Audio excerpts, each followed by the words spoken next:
yo no tengo ninguna duda que la posibilidad de hacer públicos y que hayan rendiciones de cuentas de los mismos congresistas respecto a sus actuaciones es algo que hace que finalmente tengamos una comisión de ética que funcione. La composición de las comisiones de ética tiene que ser equilibrada. Tú no sacas nada con que se protejan obviamente a los miembros de un partido. Y finalmente el hecho de que existe un equilibrio y por ejemplo, que la presidencia sea integrada por un parlamentario de oposición a quien administra la Cámara de Diputados, por ejemplo, es algo que hace más eficiente esta fiscalización, aun cuando todo depende también de la credibilidad de las instituciones. O sea, hay casos que son mucho más dramáticos, que requieren apoyos externos, como lo que, por ejemplo, ocurre hoy día en Guatemala, que se requiere la cooperación de la ONU. O sea, yo creo que ahí es factible ir a buscar un apoyo externo de una institución que goce de una credibilidad distinta, en caso de que ya la credibilidad esté muy dañada, como el ejemplo que te pongo. En el caso de Chile, los contratos con el Estado, que era lo que preguntaba la congresista de Ecuador, Chile Compras cuenta con toda la trazabilidad de todo el proceso. Es transparente desde las personas que se presentaron a la licitación, los requisitos técnicos y económicos que han sido requeridos, finalmente quién se adjudicó el contrato. Hay un observatorio de la sociedad civil que permite realizarle observaciones al proceso. O sea, si tú aún así no has quedado conforme, está este observatorio, y hay un tribunal de contratación pública también que permite requerir que aquellas decisiones que han sido consideradas arbitrarias se puedan no judicializar en la justicia ordinaria, sino en un tribunal administrativo también, que ve las causas que se ven en Chile Compra. Aún así, se han conocido casos fundamentalmente de oferentes que se dividen el país. Tú te quedas con la zona norte, yo me quedo con la zona sur, y son casos que obviamente tenemos que tener la capacidad. No está todo dicho en esta materia y la cuestión es bastante progresiva y se tiene que ir avanzando. Creo, y solamente para cerrar con un tema que salió bastante acá, la protección al denunciante, algo que estamos absolutamente al debe. Chile trató de implementar hace algunos años atrás en materia penal, no solamente en hechos de corrupción, un sistema de denuncia seguro, una plataforma de informática que permitiera denunciar anónimamente hechos de corrupción, delitos comunes incluso que ocurren en los barrios y en las vecindades. Y es difícil para la gente hoy día creer en una institución como esta. Es difícil creer que finalmente la tranquilidad y la seguridad que yo estoy haciendo una denuncia no va a ser conocida por la persona que está siendo denunciada y va a tomar represalias contra mí. Creo que es algo que tenemos que tratar de uniformar, estandarizar. Creo que es un desafío gigantesco. Si uno lo analiza en lo que ocurre, por ejemplo, en situaciones de competencia, por lo menos en mi país, lo que ocurre hoy día con todo el tema de monopolios, conducta anticompetencia, antimercado, la delación compensada es una situación que ha funcionado bastante bien. Yo tengo la impresión de que en materia penal y en otras instituciones de similar naturaleza tenemos que avanzar en empoderar y en proteger de mejor manera también a los denunciantes. Y reitero, la transparencia probablemente es el antídoto más evidente. En tiempos donde todo está acá, donde las redes sociales son fáciles y cualquier persona, un ciudadano que quiere levantar un tema lo puede hacer rápidamente y en tiempo real, creo que también es la mejor herramienta también como para ir avanzando y en ponerle antídoto a las situaciones de corrupción. Gracias. Muy bien, gracias. Senador Renan Heinfield. Just to address the question from Ecuador as far as protection of witnesses in the Bahamas, our legislation, as I said earlier, speaks to the whistleblower protection. We are moving forward e-reporting, so persons can report incidents of corruption or wrongdoing electronically. The Commission then has the investigation powers it needs to go further, so all that person needs to do, that public official needs to do is file the complaint with the Commission, the Prime Minister, an attorney, or an employer, and the Commission can kick in from there.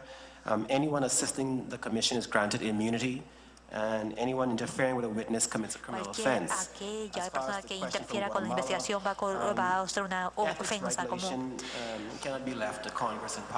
La regulación no se puede dejar solamente en manos del Congreso y el Parlamento, porque ahora los electores quieren participar y hacer responsables a los funcionarios públicos con relación al código de conducta para evitar el conflicto de intereses en las Bahamas. Una vez que uno se vuelve ministro, tiene que renunciar de todos los negocios que tenga, tiene que renunciar de todos los directorios, de todas las presidencias de compañías, tiene que divulgar sus activos, bienes, asociaciones, responsabilidades e indicar y revelar los bienes de su pareja o esposo o esposa y de sus hijos dependientes también.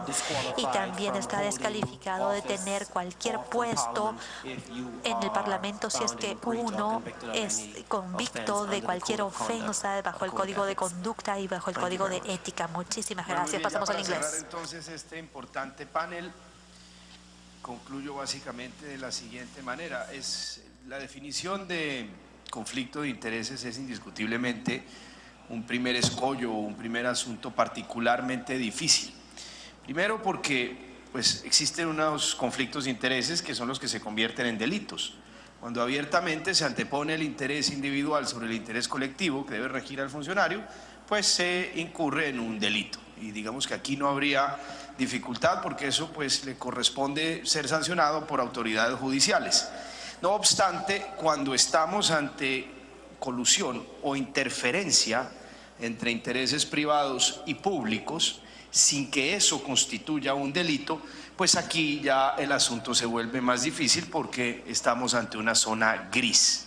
Y una zona gris que es cada día más frecuente en economías globalizadas, abiertas, en donde el Estado interactúa permanentemente con el sector privado para prestar servicios o simplemente porque hay ires y venires entre sector público y sector privado por parte de los funcionarios. ¿Cómo prever o cómo resolver o prevenir este tipo de situaciones? Porque pueden presentarse casos en donde el conflicto de intereses o una persona, puede incurrir en un conflicto de intereses siendo perfectamente honrada. Por su trayectoria de vida se encuentra en un conflicto de intereses. Pues aquí es donde viene entonces, ante esta problemática, la discusión sobre las comisiones de ética o sobre comisiones de ética de naturaleza externa de los congresos. Porque se trata básicamente de definir por parte de estas comisiones de ética cuándo o en qué medida ese interés privado en el que puede estar inmerso esa persona que desempeña una función pública puede influir en la actuación objetiva por parte del funcionario. Para eso están entonces la parte preventiva, la declaración de intereses que debe hacer cada funcionario. Lo resaltó muy bien el diputado Javier Macaya sobre cómo funciona en el Parlamento de Chile y nos ilustró sobre la manera, o de manera muy interesante, cómo el Congreso de Chile ha fortalecido su propia comisión de ética para que sea ella la que instruya y revise estas presuntas inhabilidades que se presenten en el desempeño de los congresistas. Es un modelo básicamente en donde es el mismo Parlamento el que se autorregula en virtud del principio de soberanía parlamentaria. Le pregunté sobre las posibilidades por parte de un órgano externo al Congreso, en este caso de la rama judicial, la Corte Constitucional, de sancionar una inhabilidad no declarada por parte de un parlamentario. Y muy interesante aquí porque resaltó el diputado Macaya que existe la posibilidad, pero ha sido aplicada solamente en circunstancias muy precisas. Es decir, no es una herramienta que se usa con frecuencia para respetar el principio democrático y evitar una interferencia por parte de la rama judicial en la rama legislativa. Y yo quiero aquí básicamente acuñar algo. En mi país pasa algo muy distinto. En mi país es la rama judicial la que tiene en su poder una acción disciplinaria por conflicto de intereses y debo decir que por parte del Consejo de Estado hay abusos por parte de esta herramienta y se ha convertido en un mecanismo de presión política al Parlamento por parte de la rama judicial en muchos casos para evitar a veces ciertas reformas a su funcionamiento. Entonces es para ilustrar que ese poder externo de sanción al Parlamento puede ser también mal usado por parte de la rama judicial. Y es interesante resaltar cómo en Chile la rama judicial se ha inhibido de hacerlo. Ahora bien, resaltan de manera muy interesante el senador Rana Henfield y también lo hizo el senador Humphrey Chester, básicamente un problema que ocurre en sistemas semiparlamentarios o parlamentarios, que no necesariamente pasa en los sistemas presidenciales. Y supongo yo, me atrevo a deducir que en sistemas de regla mayoritaria bipartidistas, un poco partiendo de un sistema parlamentario británico, en donde el que gana, la mitad más uno, pone al primer ministro y básicamente el gobierno o esa rama ejecutiva se vuelve supremamente poderosa respecto del Parlamento y pasa sus decisiones muy tranquilamente, es decir, esos primeros ministros adquieren mucho poder. Y básicamente resaltan ambos, y lo hacía particularmente el senador Henfield, de la importancia entonces de que esas comisiones de ética al seno de los parlamentos tengan autonomía. Porque de lo contrario, es esa mayoría absoluta de 50+1 y particularmente el deputy primer ministro el que se encarga de orientar y de fijar a los miembros y a los integrantes de esas comisiones, restándoles así pues poder y sobre todo independencia a la hora de definir de manera ecuánime esos conflictos de intereses. Y llegando ya aquí a la intervención de la congresista Jenny Vilcatoma, hace referencia a un problema que indiscutiblemente trasciende los linderos de una comisión de ética, y es cuando ya verdaderos entramados de corrupción, verdaderos grupos de la corrupción se apoderan de la representación en el Congreso de la República. Yo le puedo decir que en mi país ha ocurrido con mucha frecuencia, y entenderán ustedes que esto ya va mucho más allá de lo que pueda hacer una comisión de ética, y se necesita ya de órganos externos lo suficientemente fuertes para que puedan desmantelar estas verdaderas bandas delincuenciales que tienen a sus propios integrantes en el seno de los congresos. Entonces, para concluir, un asunto interesante, aquí se hablaba sobre esa autonomía, el diputado Javier Macaya mencionaba que sí, que en efecto en los Estados Unidos existe una comisión de ética instructora, independiente del Congreso, conformada por miembros distintos al Congreso, pero en últimas la decisión ya la toma es el mismo Congreso sobre sus propios integrantes, básicamente atendiendo a la misma dimensión política que implica destituir o sancionar a un congresista que ha sido electo por el pueblo. Muchas gracias, y gracias a los panistas por tan interesantes intervenciones.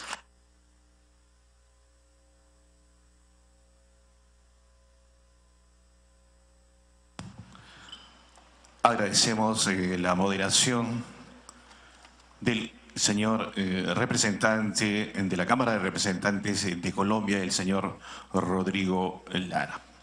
Vamos a pasar a la última sesión, motivo de este tercer encuentro de la red de Parlamento Abierto de Panaméricas, Estados Abiertos para la Gobernabilidad Democrática frente a la corrupción, en el marco de la 8ª Cumbre de las Américas que está haciendo y realizándose en Lima, Perú, hoy y mañana, mes de abril del 2018. Agradecemos a la distinguida mesa de honor de esta segunda mesa y los invitamos a tomar asiento para así poder constituir esta tercera sesión última de este día.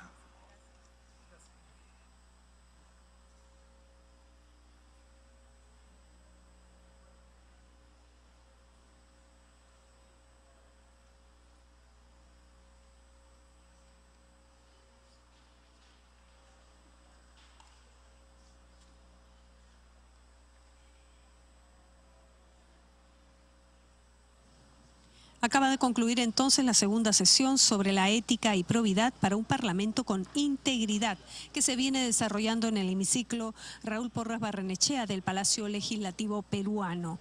Estuvo como moderador el representante por Colombia, Rodrigo Lara, presidente de la Cámara de Representantes. También intervino el diputado chileno Javier Macaya Danús, también además el senador de las Bahamas, Ranard Henfield, y por Perú, la congresista Jenny Vilcatoma. Se refirieron a los estándares de ética en la función pública que juegan un rol crucial para fortalecer la integridad del Parlamento, desde la regulación de los conflictos de intereses hasta códigos de conducta que prevengan y sancionen casos de corrupción, de acoso sexual, entre otros. Sesión, la tercera del día, es una iniciativa de la Mesa de Mujeres Parlamentarias del Congreso de la República del Perú, cuyo título es El rol de la mujer parlamentaria en la lucha contra la corrupción. Este panel de discusión será moderado por la congresista Alejandra Aramayo del Perú, presidenta de la Mesa de Mujeres Parlamentarias, a quien cedemos el uso de la palabra.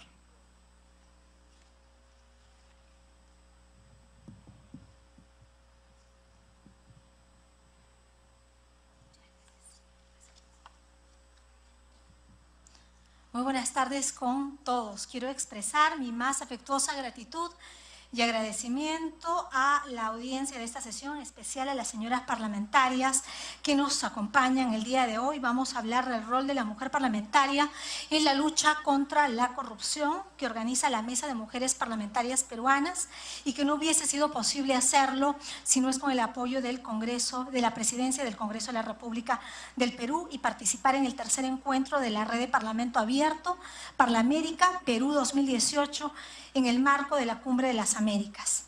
La Mesa de Mujeres Parlamentarias Peruanas, que me honro en presidir, está conformada por 36 señoras congresistas en un espacio multipartidario de diálogo y debate alturado.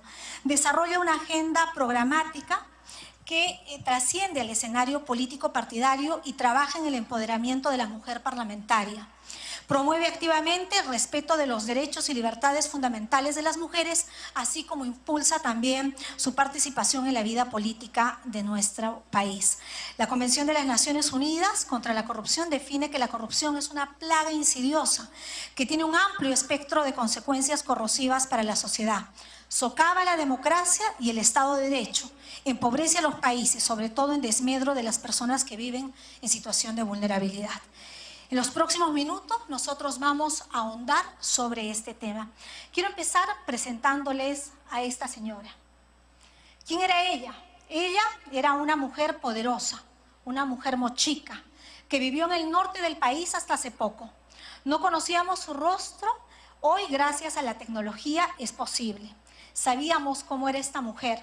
Murió a los 25 años de edad, después de dar a luz esta soberana que detenta el poder político y religioso del Valle del Río de Chicama. Tenía sobre la cabeza una diadema de oro, una gran corona en forma de V, con la imagen de un puma en el cetro, además de un collar con grandes cuentas que tiene un rostro felino.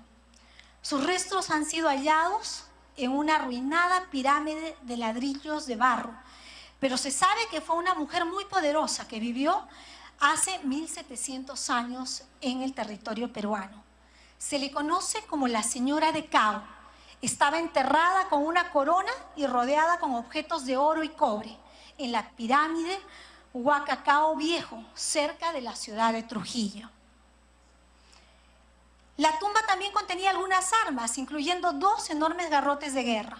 Sus pies y sus piernas y su rostro estaban tatuados con símbolos mágicos de serpientes y arañas.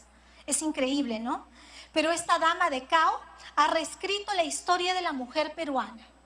Hasta antes de su hallazgo, no sabíamos que la mujer peruana detentó el poder. Hoy, con el hallazgo de la dama de Cao, tenemos un antecedente de ejercicio del poder que proviene de la cultura moche.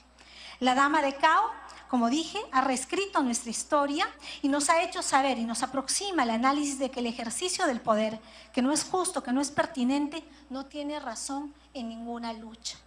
Hoy estamos frente a una lucha importante que tiene que ver con la corrupción. La Organización para la Cooperación y el Desarrollo Económico, OCDE, precisa que la corrupción es la principal preocupación de los ciudadanos en todo el mundo y una de las principales causas para la captura de políticas públicas e intereses particulares, ya que estas decisiones son tomadas sin tener en cuenta muchas veces la participación ciudadana. De acuerdo a esta, Transparencia Internacional ha hecho un mapeo y de 180 países, más del 75% están por debajo de 50 en la escala de graduación que va del 0 al 100. Esto demuestra que el problema de la corrupción es un mal universal, pero que principalmente afecta a países en vías de desarrollo o crónicamente pobres. Por eso me parece absolutamente importante el debate que se hacía en la mesa anterior respecto a la ética y cómo más ética se genera también más desarrollo. En los últimos años en América Latina y el Caribe ha tenido grandes progresos en la economía y también en la conquista de su gobernabilidad y el respeto a los derechos fundamentales de las personas. Asimismo, en el plano legal se viene trabajando en muchas reformas para combatir la corrupción, como son las reformas que nos acaban de comentar que vienen desde Chile, la Ley de Probidad y Función Pública, la Ley de Acceso a la Información que ha sido impulsada desde Bahamas, y nosotros hemos trabajado una ley de reforma constitucional que dispone la imprescriptibilidad de los delitos de corrupción en el país. Aquella persona que agravia al Estado no se puede refugiar en un sistema jurídico con ciertas precariedades para eludir la acción de la justicia. Necesitamos que se identifique a los responsables de estos delitos y que se les sancione ejemplarmente. El impacto de la corrupción en el debilitamiento de la democracia ha hecho, por ejemplo, que la corrupción siga siendo un problema estructural que impide el desarrollo de Latinoamérica. Por supuesto, un mal ejercicio democrático hace añorar un régimen autocrático, y ahí tienen ustedes las cifras de lo que viene ocurriendo en América Latina. El Latinobarómetro de la corrupción CIPESA dice: en la agenda pública de algunos países latinoamericanos, la corrupción se encuentra como parte de los dos problemas que enfrenta el país. Y comparamos, Brasil ha priorizado 20 temas como importantes. El segundo lugar en su agenda es el de materia corrupción, de corrupción. De los 15 temas más importantes para los hermanos bolivianos, el primer lugar de la agenda es el tema de corrupción. Con Chile es el segundo tema y el Perú el segundo de 9, aunque hoy el diario Perú 21 decía que era el primer problema que afectaba a los peruanos. Los costos de la corrupción, para ilustrar un poco cómo nos afectan estas cifras, son los siguientes. En América Latina, la corrupción histórica y estructural dice que hay una responsabilidad de transmisión constitucional. Aun cuando su democracia se mantiene, los actos de corrupción han afectado severamente a nuestro país. ¿Y cuánto le cuesta? Según las cifras de la Defensoría del Pueblo, la corrupción le cuesta al Perú más de 12 millones de soles al año. Casi 10 millones de dólares por día van a la corrupción. Un monto que representa casi el 10% del presupuesto anual. Monto 3% superior al total del presupuesto que tenemos destinado a materia en salud. Para la ONU, la pobreza en el Perú aún tiene rostro de mujer. Las mujeres tienden a formar parte de los sectores más pobres de la sociedad, ocasionando que la corrupción afecte desproporcionadamente su acceso. En el Perú hay 1.197.000 personas extremadamente pobres. El índice de corrupción en los gobiernos regionales y locales. El Perú tiene en su artículo, primero dice que es unitario, pero también es descentralizado. Y en la organización subnacional tenemos gobiernos regionales, gobiernos provinciales y gobiernos locales. Lamentablemente, esta ha afectado cuantiosamente también a la organización subnacional. Según algunas cifras, de acuerdo a un informe presentado por la Procuraduría Especializada en Delitos de Corrupción, el 92% de alcaldes de 1.841, 1.699. La investigación no quiere decir que sean responsables. Los delitos más comunes de estos actores subnacionales son malversación de fondos, peculado de uso, peculado de recursos, negociación incompatible y colusión. El Congreso de la República ha tomado algunas medidas respecto a este tema. Por ejemplo, sabíamos que había más del 50% de alcaldes provinciales, 454 que iban a la reelección, y distritales, 1.245, 2.000. Hemos hecho respetar la ley que impide la reelección inmediata de los alcaldes para ejercer estos cargos. Muchos de estos tomaban recursos de las arcas públicas para ser reelectos. Esto posiblemente tenga un costo para el desarrollo de las regiones. Habría volatilidad, pero nosotros preferimos cautelar las arcas públicas. La presencia de la mujer en el escenario subnacional. La población actual del Perú es de 31.488.625 personas. En las elecciones regionales y municipales del 2014, la presencia de candidatas mujeres solo fue del 38.8%. Tenemos una sola gobernadora regional y según el Jurado Nacional de Elecciones, de las 195 alcaldías, solo 6 son ocupadas por una mujer. De las 1.646 alcaldías distritales, solo 45 tienen como alcaldesa a una mujer. Y en 45, si podemos pasar a la siguiente, por favor, y en 45 años de vida republicana, solo 188 mujeres peruanas han logrado ser elegidas congresistas. Entre las más destacadas por haber obtenido mayor número de votación tenemos a Mercedes Cabanillas, Marta Chávez, Anel Tausen, Keiko Fujimori. La participación de las mujeres en la política. Hay una limitada presencia de las mujeres en cargos públicos. El actual gobierno solo cuenta, por ejemplo, con 4 ministras de Estado de las 19 carteras que tenemos. Por otro lado, tenemos 2 líderes políticas en oposición, la señora Keiko Fujimori y la señora Verónica Mendoza. La participación de las mujeres contra la corrupción. En el proceso histórico de los hechos de corrupción se ha llevado a cabo con una mínima presencia de mujeres. El debate está abierto. Creemos que la mujer tiene una especial responsabilidad para erradicar la corrupción, la formación ética, la presencia de los valores. La mujer está tanto tiempo cerca de las hijas, tenemos más maestras que maestros. Habría que incidir, por ejemplo, en una cultura de valores. Les agradezco su atención y voy a pasar a moderar el panel. Gracias.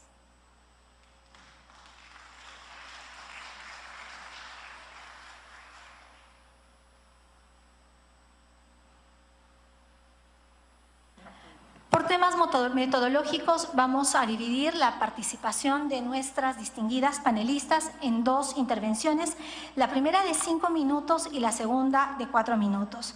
Voy a ceder el uso de la palabra a la licenciada Luz Salgado Rubianes, es una reconocida política peruana, congresista por Fuerza Popular, periodista de la Escuela Superior Jaime Bausati Mesa, licenciada en Ciencias de la Comunicación por la Universidad San Martín de Porres, diplomada en Desarrollo y Defensa Nacional del Centro de Altos Estudios Nacionales, con estudios en una maestría de Gobernabilidad en la Universidad San Martín de Porres.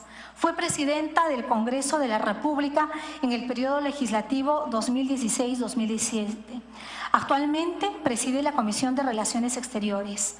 Ha sido además congresista de la República el año 92, el periodo 95, el año 2011 y el año 2016.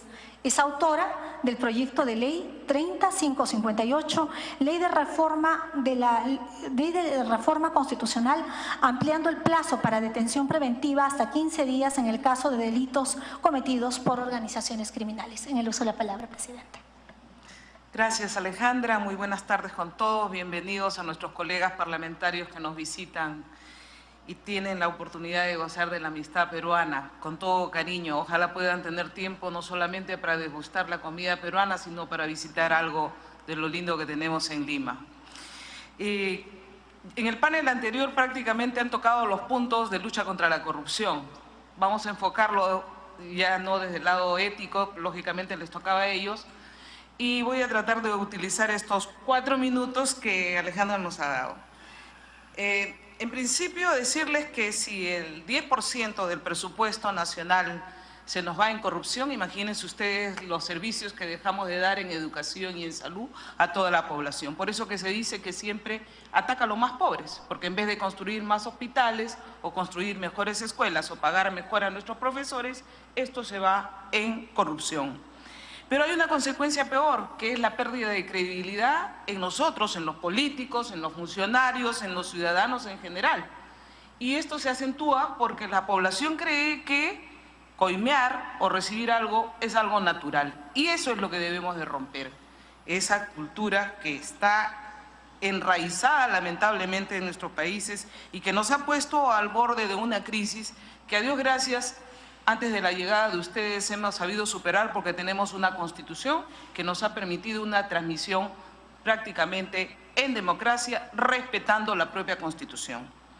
Entonces es prioritario porque tenemos que evitar esa consecuencia grave que es la no creencia en sus autoridades, en los políticos, en las instituciones.